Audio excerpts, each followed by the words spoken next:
बिस्मिल्लाहिर्रहमानिर्रहीम।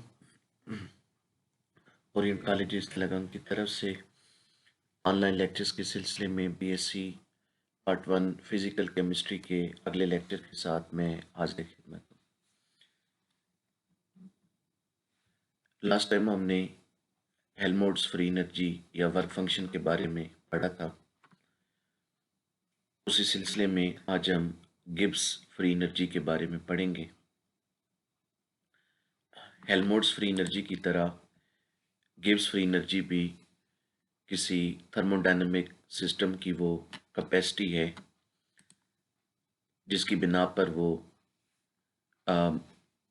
किसी closed form में कांस्टेंट टेम्परेचर और प्रेशर पर यूज़फुल वर्क देता है। तो Gibbs free energy is a thermodynamic potential that measures the useful work obtainable from a closed thermodynamic system at a constant temperature and pressure, that is isothermal and isobaric conditions. Gibbs free energy इस चीज़ की measurement है कि हम किसी thermodynamic close thermodynamic system से constant temperature और pressure पर कितना यूज़फुल वर्क हासिल कर सकते हैं।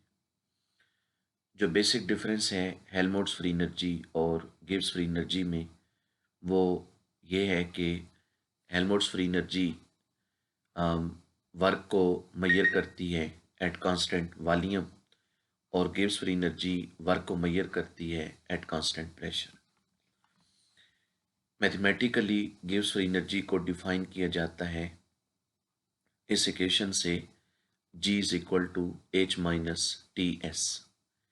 यहाँ G से मुराद गिब्स फ्री एनर्जी है, H से मुराद एंथैल्पी है, T टेम्परेचर है और S एंट्रोपी है।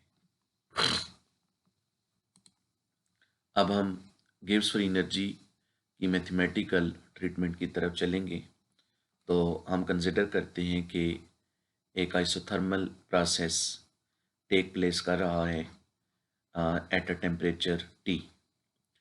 फर्ज किया कि इस प्रोसेस के दौरान सिस्टम की एंथैल्पी H1 से चेंज होकर H2 हो जाती है, एंट्रोपी चेंज होकर S1 से S2 और गिब्स एनर्जी G1 से चेंज होकर G2 हो जाती है। इक्वेशन 2 में से 1 को माइनस कर दें तो 2 की लेफ्ट साइड G2 माइनस 1 की left side G1, G2 minus G1 इसे हम डेल्टा G कह देंगे। ये इक्वल आएगा 2 की right side H2 minus TS2 minus 1 की राइट साइड। तो ये फिर हम लिखेंगे G2 minus G1 is equal to H2 minus TS2 minus H1 minus TS1। Bracket को एक्सपेंड कर लें तो H1 माइनस का हो गया और TS2 माइनस का था वो प्लस का हो जाएगा। एक जैसी टर्म्स को इकट्ठा कर लें तो H2 माइनस H1 इसे हम कह देंगे डेल्टा H।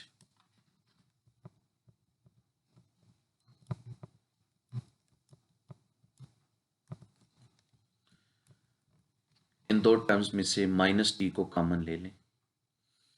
माइनस कॉमन लेंगे तो अंदर इलामतें बदलेंगी तो TS2 टर्म माइनस की है ये पॉजिटिव हो जाएगी और TS1 पॉजिटिव टर्म है ये नेगेटिव हो जाएगी। तो इस तरह बन जाएगा S2 minus S1। S2 minus S1 को नाम दे देंगे डेल्टा S का। तो हमारे पास ये फॉर्म आ गई delta G is equal to delta H minus T delta S। इसे कह दें इक्वेशन 3।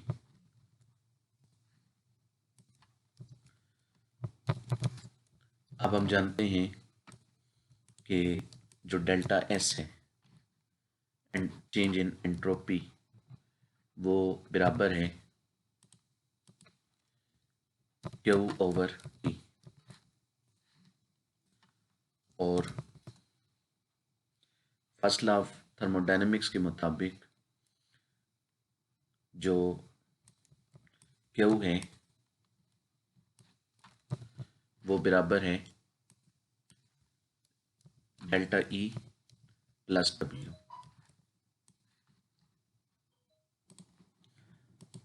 बल्कि इसकी ज़रूरत नहीं है, साथ में हम एंथैल्पी की डेफिनीशन लेते हैं। एंथैल्पी के लिए हम रिलेशन जानते हैं कि डेल्टा H बराबर होता है delta E plus P delta V। ये एंथैल्पी की बेसिक डेफिनीशन में से है। H is equal to E plus PV।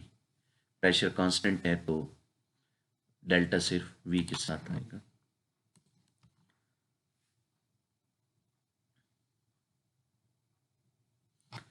तो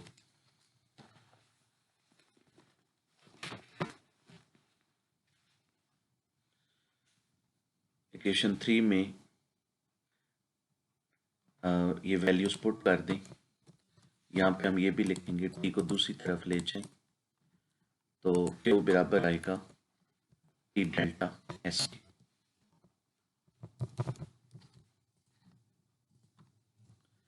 तो पुटिंग इन 3 इक्वेशन 3 बनेगी delta G is equal to delta H। Delta H की जगह उसकी वैल्यू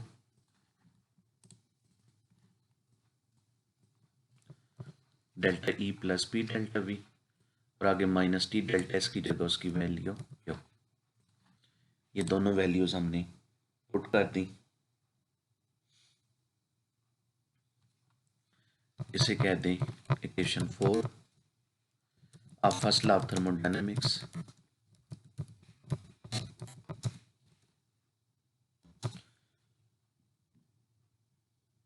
हमारे पास है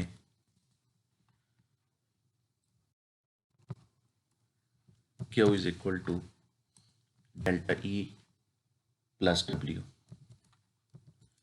W का हम नाम दे देते हैं W max, maximum work.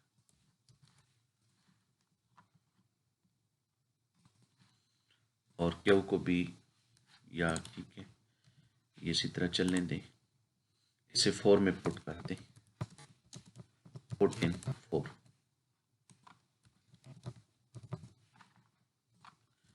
Equation 4 बन जाएगी delta G is equal to delta E plus P delta V minus Q की जगह उसकी वैल्यू।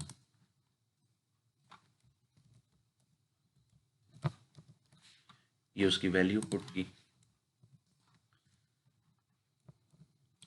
ब्रैकेट्स को खोल लें, माइनस डेल्टा E और minus W max.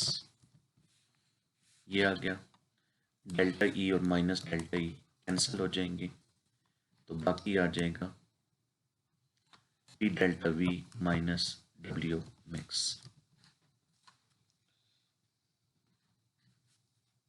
Delta G is equal to P delta V minus W max, या यहाँ से हम लिख सकते हैं, अगर हम सबको माइनस से ज़रा कर दें, minus delta G is equal to W max positive हो जाएगा और माइनस P डेल्टा V। तो this is mathematical description of Gibbs free energy. इसके साथ नेगेटिव का साइन आ रहा है तो ये शो कर रहा है कि decrease in free energy will be equal to useful work obtain from a thermodynamic system at constant pressure. अब हम इस इक्वेशन को आगे चलाकर देखेंगे कि गिब्स फ्री एनर्जी किस तरह टेम्परेचर और प्रेशर के साथ वेरी करती है। तो वेरिएशन ऑफ गिव्स energy with temperature and pressure. तो इस मकसद के लिए हम गिव्स एनर्जी की बेसिक डेफिनेशन दोबारा लेते हैं। G is equal to H minus E S. दोनों तरफ डिफरेंशियल ले लें तो डी जी बराबर है D H minus T D S minus S D T. एक दफ़ा टी को कांस्टेंट रखकर एस का डिफरेंशियल लिया, फिर एस को कांस्टेंट रखकर टी का डिफरेंशियल लिया।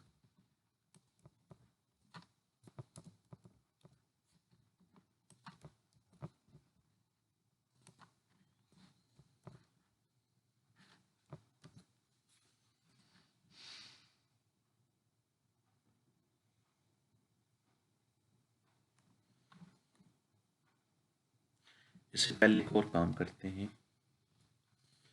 इसमें एंथैल्पी की वैल्यू पुट कर दें। एंथैल्पी बराबर है ई प्लस ई वी। तो फिर जी बराबर आएगा E plus T V minus D S. अब इसको डिफ्रेंशिएट करें तो डी जी बराबर आएगा D H plus P D V plus V D P. इसी तरह आगे माइनस टी एस है तो minus T D S minus S D T. P V में पहले पी को कांस्टेंट रखा, वी का डिफरेंशियल, फिर वी को कांस्टेंट रखकर पी का डिफरेंशियल, और फिर एस टी एस में भी इसी तरह किया, टी को कांस्टेंट रखकर एस का डिफरेंशियल, फिर एस को कांस्टेंट रखकर टी का डिफरेंशियल। तो ये फॉर्म बनी। इसको कह दें इक्वेशन 1। अब एंट्रोपी की डेफिनेशन लें। एंट्रोपी की definition d S is equal to Q over T, या Q is equal to T D S. ऊपर हम टी डी एस की जगह क्यू पुट करेंगे, पुट इन 1। तो इक्वेशन बनेगी, यहाँ टी डी एस की जगह क्यू पुट कर दिया।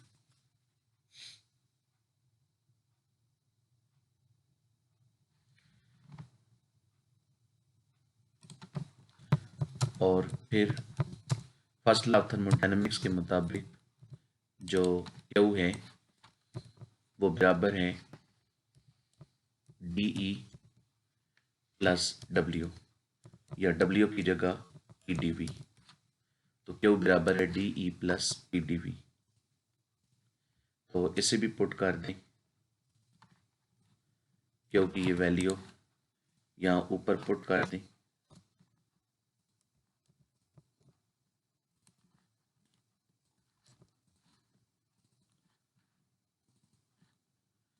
यहाँ माइनस क्यू है, इसकी जगह ये वैल्यू ली।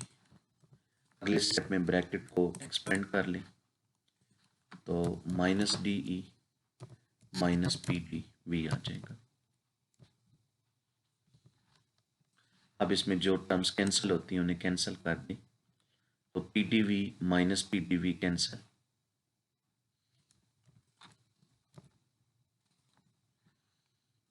पी डी वी कैंसिल हो गया और सब इसके साथ माइनस पी डी वी। बाकी बचा D H plus V D P minus D E minus S D T.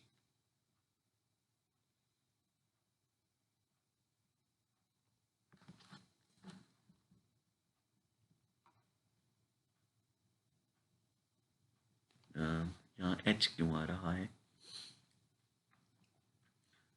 ये ई है तो DH नहीं DE चल रहा है।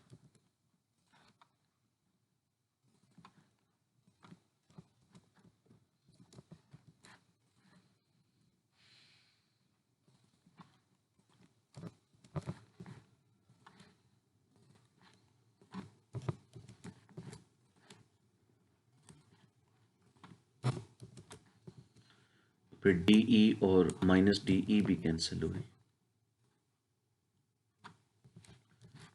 और सिर्फ ये चीज़ हमारे पास बची है। DE और -D भी कैंसिल हुई और PDV और -PDV भी कैंसिल हो गई।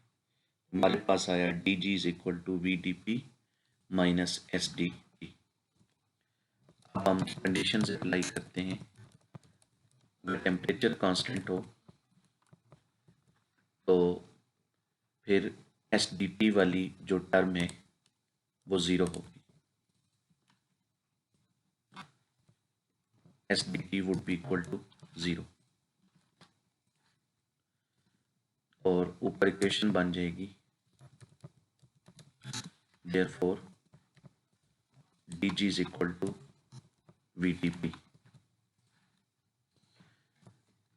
डी डिफरेंशियल की जगह हम पार्शियल डिफरेंशियल लिख देते हैं और DP को बाईं तरफ ले आते हैं। तो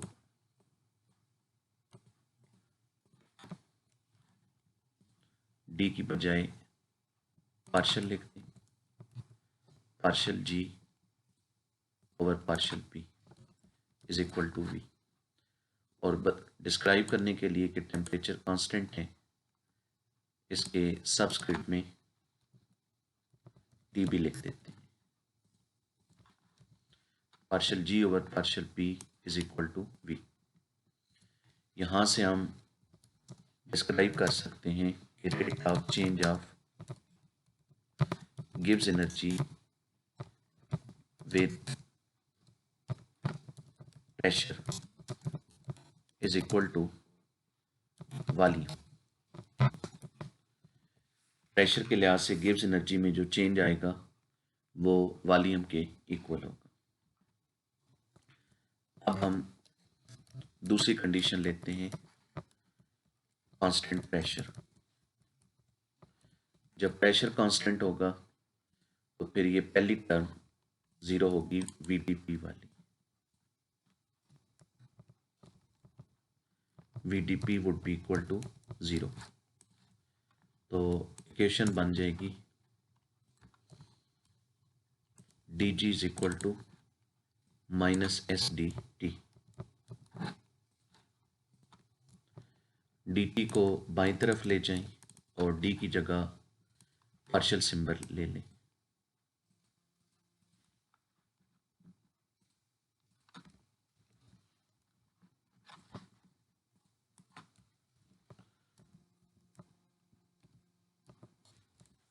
तो partial G over partial T is equal to minus S।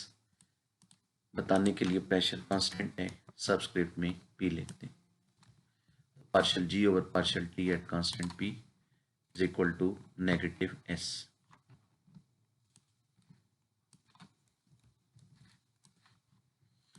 तो यहाँ से हम डिस्क्राइब कर सकते हैं कि रेट ऑफ चेंज ऑफ गिव्स energy with temperature is equal to negative of entropy. तो ये गिव्स एनर्जी की वेरिएशन है with respect to temperature and with respect to pressure.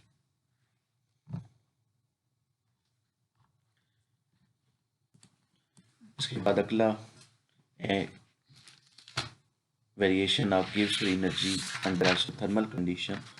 इसको हम अलग पार्ट में लेते हैं ताकि लेक्चर की जो लेंथ है और साइज़ जो है वो बहुत ज़्यादा ना हो जाए। तो उसको मैं अलग पार्ट में रिकॉर्ड करने लगा।